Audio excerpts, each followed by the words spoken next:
ख़बर शामिल कर थी। मोरो सिंध मां जितां सिंधी अल्ताफ़ सुमरो की रिपोर्ट मुताबिक मोरो प्रेस क्लब अॻियां मोरो शहर के बुखारी मोहल्ला के पोरियत मिस्किन रहवासियुनि में स्मात बेवा सोनी अबड़ो शहजादी निदा खुशबू मासूम नीली फ़कीर रज़ाक अबड़ो माशूक अबड़ो मिठल हसन अबड़ो ऐं ॿियनि क़ुरान पाक खणी आया त चाची मुसाहिरो कयो जिते रज़ाक अबड़ो चयो त मुंहिंजो भेणी वो मीर हसन बुरड़ो असांखे बिना जवाज़ तंग करे रहियो आहे ऐं हिन असां खां टीवी ऐं 45,000 रुपया बैंक जो कर्ज़ ओधर तौर वठी वियो आहे, पर उहो ॾियण जो नालो ई न पियो वठी ऐं घुरण ते असां मथां हमिलो कयो आहे, जंहिंमें मूंखे मथे जा धक हणी ज़ख़्मी कयो आहे ऐं मुंहिंजा ॿार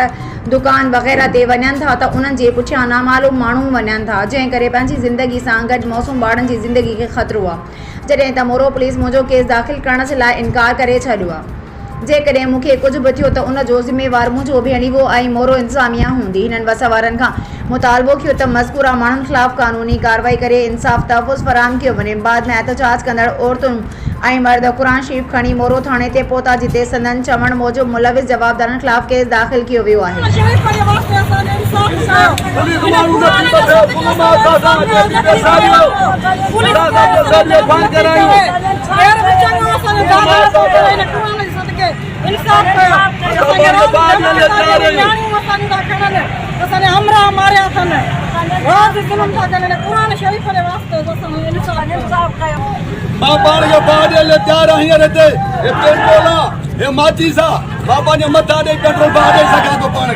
मुझे नंढा बच्चा खाली मुझे यकीन थियनि बच्चनि जे गिरफ्तार में खुदा बि कंदो भाई मां पाण खे साल रही इंतज़ार